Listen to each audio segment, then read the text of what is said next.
सोचो, सुबह से शाम तक हम एक रेस में भाग रहे होते हैं। Classes, office works, deadlines, family expectations, bills और रिस्पॉन्सिबिलिटीज के बीच हर वक्त एक प्रेशर फील होता है, जैसे जिंदगी हमसे हमेशा को और ज़्यादा मांग रही हो। कभी कभी तो लगता है सब कुछ ऊपर से गिर रहा हो और हम उसको कंट्रोल नहीं कर पा रहे हैं।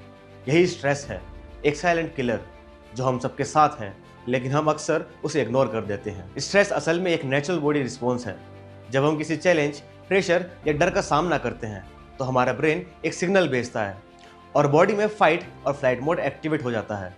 इसी मोड में कॉर्टिसोल और एड्रेनलिन जैसे हार्मोन्स रिलीज होते हैं। शॉर्ट टर्म में ये हेल्पफुल है, जैसे एग्जाम्स या प्रेजेंटेशन के टाइम अलर्ट रहने के लिए, लेकिन जब ये स्ट्रेस दिन भर, हफ्तों भर या महीनों तक चलता रहे तब प्रॉब्लम शुरू होती है। लंबे समय तक स्ट्रेस रहने से बॉडी और माइंड दोनों पर डायरेक्ट डैमेज होता है। हार्ट रेट बढ़ जाता है, ब्लड प्रेशर हाई रहने लगता है, स्लीप साइकिल बिगड़ जाती है और इम्यून सिस्टम भी वीक हो जाता है। मेंटली हम एंशियस, इरिटेटेड और होपलेस फील करने लगते हैं। छोटी छोटी बातों पर ट्रिगर करने लगते हैं, फोकस खत्म हो जाता है और काम या पढ़ाई दोनों में मन नहीं लगता। यही क्रोनिक स्ट्रेस आगे चलकर depression, burnout, anxiety disorder, digestive issues और हार्ट प्रॉब्लम तक ले जा सकता है। अब सवाल ये है कि स्ट्रेस क्यों होता है।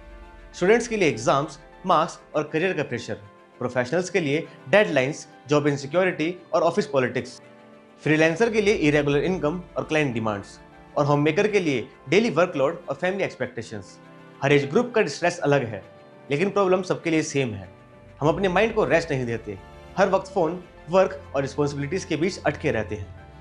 अब समझो, जब तक हम अपने स्ट्रेस को आइडेंटिफाई और एक्सेप्ट नहीं करते तब तक उसे हैंडल करना इम्पॉसिबल है। अपने आप से एक सवाल पूछो, मैं किस वजह से इतना परेशान हूँ।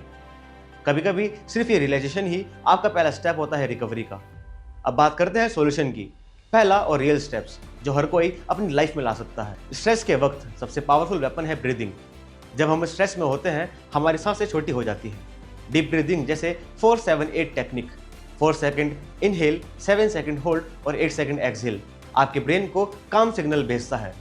रोज सिर्फ 5 मिनट ये प्रैक्टिस करो और फर्क खुद महसूस होगा। दूसरा है माइंडफुलनेस। माइंडफुलनेस का मतलब है अभी के मोमेंट में रहना। हर काम में फुल अटेंशन दो, बिना फ्यूचर की टेंशन के। अगर खाना खा रहे हो तो बस खाना खाओ, काम कर रहे हो तो बस काम करो।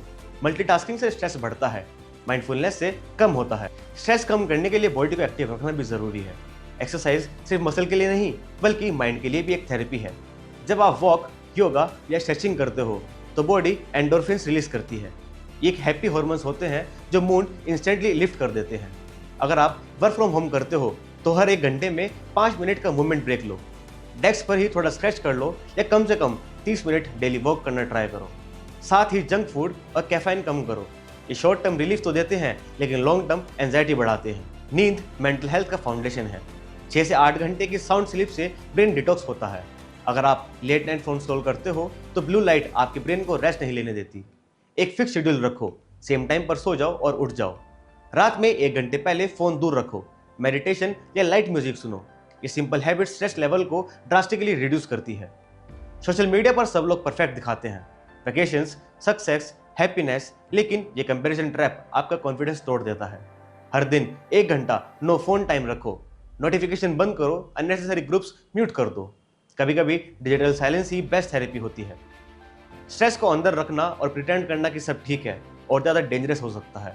अपने इमोशंस को एक्सप्रेस करो, लिखो, बात करो या अपनी आर्ट या म्यूजिक में निकालो। अगर पॉसिबल हो तो अपने ट्रस्टेड फ्रेंड्स या फैमिली मेंबर्स से शेयर करो। और अगर स्ट्रेस लिमिट क्रॉस कर रहा है तो प्रोफेशनल की हेल्प लेना बिल्कुल नॉर्मल है। काउंसलर या थेरेपिस्ट से बात करना वीकनेस नहीं बल्कि सेल्फ केयर का सबसे बड़ा मैच्योर स्टेप है। रोजाना 5 मिनट ग्रेटिट्यूड प्रैक्टिस करो। लिखो कि तुम किस 3 चीज़ों के लिए थैंकफुल हो। ये छोटी हैबिट ब्रेन को पॉजिटिव मोड में डाल देती है। स्ट्रेस तब ज़्यादा लगता है जब हम हर चीज़ को प्रॉब्लम के फ्रेम में देखते हैं। जब पर्सपेक्टिव बदलते हैं स्ट्रेस अपने आप मैनेजेबल हो जाता है। आखिर में याद रखो, स्ट्रेस लाइफ का हिस्सा है लेकिन जिंदगी सिर्फ स्ट्रेस नहीं है। अगर हम अपने माइंड को समझाएं, रेस्ट दें और अपनी प्रायोरिटीज बैलेंस करें तो लाइफ का प्रेशर मैनेजेबल बन जाता है। Deep breathing, proper sleep, active lifestyle और इमोशनल सपोर्ट, ये छोटी छोटी चीज़ें मिलकर एक बड़ा डिफरेंस क्रिएट करती हैं। तो आज से एक कमिटमेंट लो, अपने माइंड का ध्यान उतना ही रखोगे जितना अपना बॉडी का रखते हो, क्योंकि मेंटल हेल्थ लग्जरी नहीं, ज़रूरत है। अगर ये वीडियो तुम्हें हेल्पफुल लगा हो तो लाइक, शेयर और कमेंट में जरूर बताना कि तुम अपना स्ट्रेस कैसे हैंडल करते हो। मिलते हैं नेक्स्ट अवेयरनेस वीडियो में एक नए टॉपिक के साथ। तब तक के लिए अपना ख्याल रखो और शांति से सांस लो।